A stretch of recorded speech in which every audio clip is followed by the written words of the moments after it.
प्रश्न है हमारा ज्ञात कीजिए। क्या ज्ञात करना है आपको? 64 की घात 1/2 को आपको क्या करना है? सोल्व करना है। तो किस प्रकार करते हैं? आपको क्या करना पड़ेगा, जब भी घात है इस प्रकार बटे में हो तो आपको क्या करना है? इनके गुणनखंड निकाल लेना है। तो हम 64 की गुणनखंड करते हैं तो क्या आ जाएगा? हम आपको बहुत सिंपल तरीके से बता रहा है। तो ये से 2 से डिवाइड किया, कितना आ जाएगा? 2 3 6 और 2 दूनी 4। फिर 2 से डिवाइड किया, कितना आएगा?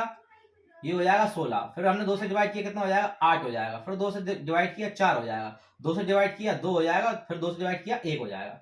तो कितनी बार आ रहा है हमारे पास? 2 1 2 3 4 5 6। कितनी बार आ रहा है? 6। तो हम यहाँ लिखेंगे 2 की इसकी जगह मैं क्या लिख दूं? ऐसे गुणनखंड करके लिख देता हूं तो आपको और सिंपल समझ में आ जाएगा। 2 गुणा 2 गुणा 2 गुणा 2 गुणा 2 गुणा 2। कितनी बार है? 6 बार है। और ऊपर कितना है? 1/2 लिखा हुआ है। अब आप इसको किस प्रकार ले सकते हैं? 2 की घात कितनी है? 6 है। 2 कितनी बार है? 1 2 3 4 5 6। 6 बार है और गुणा में है, इसलिए हमने क्या लिख दिया? 2 की घात कितनी है? 6 है। और उसके बाद घात के ऊपर क्या है? घात है। तो जब घात के ऊपर घात हो जाती है तो क्या हो जाता है? घातों का आपस में गुणा हो जाता है। तो बीच में क्या लग जाएगा? गुणा लग जाएगा। ये हो जाएगा आपका 1/2। 2 से हमने 6 को काटा, 2 3 कितने हो गए? 6 हो गए। तो ये क्या आ गई? 2 की घात 3 आ गई। अब 2 की घात 3 को सोल्व कर लो, क्या आ जाएगा? 2 गुणा 2 गुणा 2।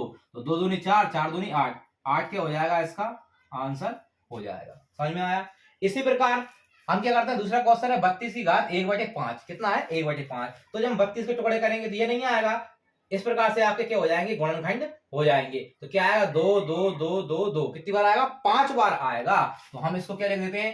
2 गुणा 2 गुणा 2 गुणा 2 गुणा 2। इसकी घात कितनी है? 1/5। अब इसको क्या लिख सकते हैं हम? इस प्रकार लिख सकते हैं 2 की घात 5 और गुण, क्योंकि घात के ऊपर घात हो जाएगी, क्या हो जाएगा? ये आ जाएगा आपका गुणा में। 5 से 5 कट गई तो 2 की घात क्या बची? 1। 2 की घात 1 का मतलब क्या आता है? 2 होता है। तो यही इसका क्या होगा? आंसर हो जाएगा। समझ में आया होगा आपको? अब हमको क्या करना है? 125 के गुणनखंड करना है। तो हम क्या करते हैं? 125 के गुणनखंड कर लेते हैं। तो 125 किससे कटेगा? आपका कटेगा ये 5 से। तो हमने 5 से काटा तो 5 एकम 5 दूनी 10। 2 बार में कितने हो गए? ये हो जाए 10। कितने बच रहा है? 2 बच रहा है। तो 2 पे 5 25, फिर 5 25। फिर हमने 5 से काटा, कितना आ गया? 5 आ गया। फिर हमने 5 से काटा, कितना आ गया? 1 आ गया। मतलब क्या लिख रहा है? 5 गुणा 5 गुणा 5। ये इसके गुणनखंड हो जाएंगे। तो इसकी जगह लिख देते हैं हम 5 गुणा 5 गुणा 5 और इसकी घात क्या हो जाएगी? 1/3। अब इसको हम किस प्रकार लिख सकते हैं? तो कितनी बार है 5? 1 2 3 बार। तो ये हो जाएगा 5 की घात 3 गुणा 1/3। 3 से 3 हमने काट दिया है। अब आपका क्या हो जाएगा?